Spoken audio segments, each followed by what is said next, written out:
Assalamualaikum warahmatullahi wabarakatuh, and good evening to all ladies and gentlemen. My name is Muhammad Haziq Syahmie bin Muhammad Rosdan, and today I will act as our moderator in today's panel discussion session. So our theme today is about the environment. Here, the topic that will be discussed today is related to the cause of floods in Malaysia and the ways to solve this problem. In line with our theme and topic today, I have invited 3 panel members who on average are important individuals to ensure that our country can weather every environmental problem that happens to us to this day. Okay, the first thing that I want to do is I would like to introduce our first panel member, who is no stranger for us, namely the Minister of Environment, Mr. Muhammad Aizad bin Abdul Majid. He is the individual responsible for bringing all the voice and grievances of the people who have the problems relate to the environment to the House of Parliament. Next, the second panel member to be introduced is Mr. Muhammad Haikal bin Mokhtar, who is a chairman of a non-governmental organisation. He is a leader. Mr. Haikal is like as a leader for NGO. Yes. Okay, he is an individual who will direct every NGO representative in every place experiencing natural disaster and other problems, to come down to the field together to help the government provide assistance to the people who are severely affected. Okay, and then our last panel member today was a representative from the disaster observer. That is Mr. Muhammad Hanafi Hazimie, Muhammad Shirazi. Mr. Hanafi's job is the most important job because if there are yearly signs of a disaster will happen somewhere, his party will first inform certain parties before communicating to the people. That's it. When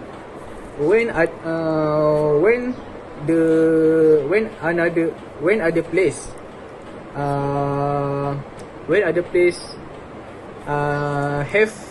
have a problem about natural disaster, Mr. Hanafi's parties will be the first organization will be the first organization that inform to the government before confirm that to the communities. Okay, they will give a warning according to a certain level, starting from the non-risk level, that's it low, to the most dangerous level, that is very dangerous. Okay, very dangerous. Without wasting time, I will start our panel discussion today with some question. Okay, our session will start with a few questions from me as a moderator to the third panel member, that is Mr. Hanafi. So the Mr. Hanafi is the first person that I will to ask for our panel discussion session today. Okay, Mr. Hanafi, the first question I want to ask to you is, what is the most dangerous type of floods in Malaysia? Thanks to Muhammad Haziq Syahmie as a moderator. For the first, I will present my name. My name is Muhammad Hanafi Hazimie bin Muhammad Shirazi as a disaster observer. For the first question is, what is the most dangerous type of flood? For me, the most dangerous type of flood is flash flood. It because they combine the destructive power of flood with incredible speed. And the reason why I say flash flood is the most dangerous type of flood is because when a flood occurs, the rate of damage and victim involved in the flash flood is at the highest rate. And it actually based on the observation that we have done. Oh, okay. Okay, the second question is, what is the most common floods in Malaysia? Thanks to the moderator Muhammad Haziq Syahmie. For the second question, he asked me what is the common types of flood. For the common type of flood, we have 4 types of flood. Okay. For the first flood is we has fluvial flood, that also known as the river flood. And the second flood is pluvial flood, that we call it as a surface water flood. And the third flood we have flash flood, that also known as the most dangerous type of flood that I have answered in the first question. Okay, for the last flood is coastal flood, or we call it as a storm surge. That's all for the types of flood that have 4 types of flood. Thank you. Okay, the third question that I want to ask is, what are the cause of flooding? Okay, I repeat, the third question is, what are the cause of flooding? Thanks to the moderator Muhammad Hazimie. Okay, for the third question, he asked me what cause of flood. For this question, we have many answers, like the broken dam or overflowing river. But I will give the most common reason for the cause of flooding. For the cause of flooding is by atmospheric condition that lead to heavy rain or the rapid melting of snow and ice. The geography can also make an area more likely to flood happen. For example, area near river and cities. These areas are often at risk for the flood happen. That's all from me. Thank you. Okay, the last question I want to ask you, Mr. Hanafi, is, how long can floods last? Thanks to the moderator, Mr. Muhammad Haziq Syahmie. It will be the last question for me. For the answer is, the duration of flood can last from several hours to a month at a time. The period of a flood is dependent on factors including rainfall time and ground condition, also topography. That's all from me. Thank you. Well, just now Mr. Hanafi has answered some question from me clearly and well, and I hope that the community can take as much information as possible through the information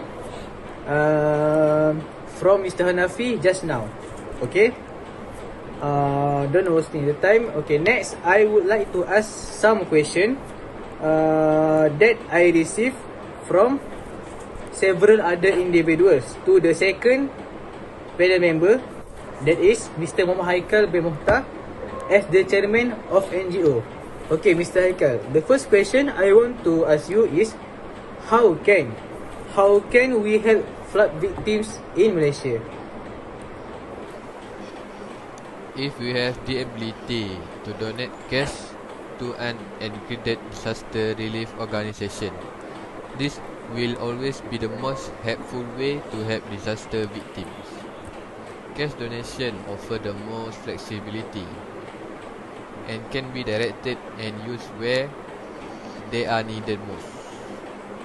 Our next best option, if you are unable to make a monetary donation but still want to contribute to the relief effort, our next best option is to contact an accredited organisation to find out about volunteer disaster relief. We can also donate supplies and equipment, but before we do, reach out to be accredited organisation to find out what they need and how best to help disaster victims. limited or unnecessary goods or supplies direct limited resources away from providing essential service and can actually do more harm than good. There are many reputable organizations to donate to after a natural disaster. Every organization contributes its own expertise to the relief effort. So do our research before we donate to find a disaster relief organization that speak. Okay, the second question that I want to ask you is, how can we protect our communities from floods? Firstly, install water sensor for flood detection system. There are a number of water detection system, sensor and alarms to alert you to water or leaks within your home or business. The more complex and comprehensive system can be tied into your smart home or your home security system to alert you of water before it's a disaster. Secondly, regularly test your sump pump and consider a battery backup. Regularly test your sump pump. Be sure it can remove water at an adequate pace during heavy rains. You may also consider installing a battery backup or UPS, so if the power goes up, your sump pump will continue to operate until the power is restored. You can also buy sump pumps with a battery backup integrated into the system.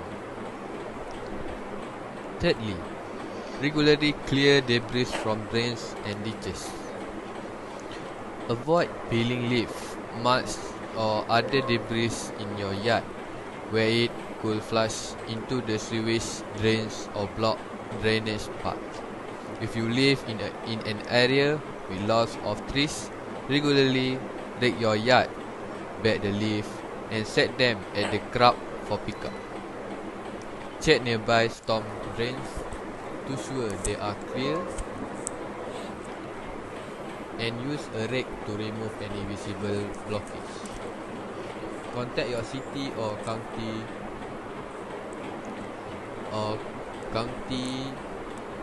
water or sewer department for more severe blockage. Next, regularly check and clean downspouts and gutters. Check and clean the gutters and downspout at least once a year. More frequently if you have lots of trees near your home. You can use a leaf blower or glove. You can also hire a lawn or landscape pro to take care of this. Improve grading and drainage around your home. Okay, the last question I want to ask you is, what assistance is provided by NGO to flood victims? In January of 2015, a team of volunteers from the DB Senske Penang office to action in cooperation with a local NGO. The college organized a donation drive to collect needed goods and donations from the local staff and community. DB Senske Penang also took care of storing and shipping the goods to the affected region with a dedicated truck. In addition, DB Senske rented a bus to bring around 40 volunteers of the NGO and 2 Senske employees to travel to the east coast and offer their immediate help to the affected locals during a long weekend. During the 3 days, they cooked meals for the flood victims and distributed the collection from house to house and at the affected area.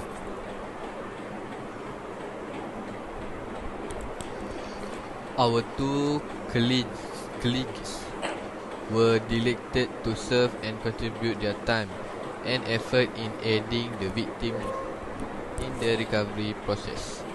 It was indeed heartening to see the extensive damage to homes and the livelihood of the victim after the flood. They were proud to represent DB Senska in this community project and are motivated to continue to participate actively in future corporate volunteering projects. Okay, thank you Mr. Haikal. So if you have a further question, you can contact Mr. Haikal personally himself via the official telephone of NGO. You can get the NGO numbers from their websites or portal. Okay, so now I will continue our discussion panel by asking a few questions to our last panel member, that is Mr. Muhammad Aizad, who is the Minister of Environment. Okay, Mr. Aizad, as a Minister of Environment, I want to ask you 3 questions that is important to our communities. Okay, the first, how can we solving the problem of floods? Bismillahirrahmanirrahim. Assalamualaikum and good morning. Firstly, I will answer the question given by the moderator clearly, so that the community can understand more deeply about the environment problems. So, the main thing I want is for society to be sensitive to every word that argues today. Okay, so the first question the moderator gave me was how do we can solve the problem of floods.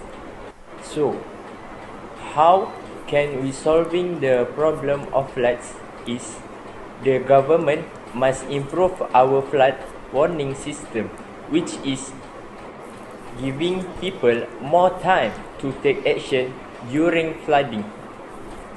It is potentially saving lives, like make a warning for flood every single years and show it into television at least 1 month before to make sure people can prepare properly.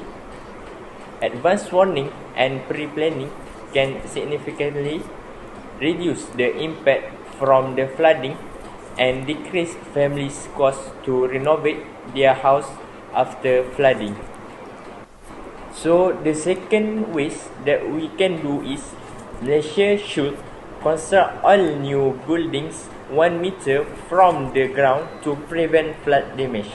It may take damage to the buildings, but at least we can decrease the damage than before. After that, conventional defense had to be supplemented with more innovative methods to lower the risk of future disaster. Third ways that we can do to make sure the flooding is decreased is restore rivers to their natural causes. It is many river channels have been historically certain to improve negatively, reminding certain rivers by introducing their bands. Once more increases their length and can delay the flood flow and reduce the impact of the flooding downstream. So it is also can save living things in the river to make sure their population continuously. Okay, what are the 3 methods of flood control? So I want to answer the second question from the moderator, which is what are the 3 methods of flood control. So I will give you three methods of flood control, which is the first is control the water levels, which is reservoirs. So what are the reservoirs? Reservoirs are one of the most direct methods of flood control through storing surface runoff. It is essentially flood waves and storing flood water to be redistributed without exit in downstream flood conditions. For flood control, it is ideal to maintain the reservoir at the lowest level possible for storage. On the other hand, keeping the reservoir at a high level provides the ability to maintain low flows and hydropower production in true. So, the second method that I will to tell you is control land use. As defined in river missions, floodways are dedicated pathways to direct floodwaters into a topographical depression near the river or into another large. Entrance is controlled by hydraulic structures near the floodplain to capture overbank flood waters. Sedimentation and score must be considered in floodway operation and design given the high sediment concentration often found in flood waters. It is important to periodically operate these facilities to ensure proper operation during a flood event. Coastal flooding has been addressed with coastal defenses such as seawalls, beach nourishment, and barrier islands. Tide gates are used in conjunction with dikes and culverts. They can be placed at the mouth of streams or small rivers, where an estuary beginner or where tributary streams or drainage ditches connect to sloughs. The gates close during incoming tides to prevent tidal waters from moving upland and open during outgoing tides to allow waters to drain out via the culvert and into the estuary side of the dike. Okay, Mr. Aizad, here the last question. Okay. This question is very important. So I hope you can answer my question clearly, so our communities can get the important information for themselves. Okay, so what steps? Okay, so the last question is, what steps will the government take to prevent floods from recurring? Okay, I repeat, what steps will the government take to prevent floods from recurring? The last question that I got from the moderator is, what step will the government take to prevent floods from recurring? So the step that government had to make is improve soil condition. This is inappropriate soil management machinery and animal hovers can cause soil to become compacted, so that instead of absorbing moisture, holding it and slowly letting it go, water runs off it immediately, while drained soil can absorb huge quantities of rainwater that is preventing it from running into rivers. The last one that government can take the step is construct buildings above flood levels. Malaysia should construct all new buildings 1 meter from the ground to prevent flood damage. It may take damage to the buildings, but at least we can decrease the damage than before. After that, conventional defenses had to be supplemented with more innovative methods to lower the risk of future disaster. So I think that's all from me as minister to make sure flood in Malaysia can be prevented properly in future, insyaAllah. Okay, finally, Alhamdulillah, our panel discussion session is over today. We hope that all the community will take care of the situation and always take care of each other. That's all from me. Thank you.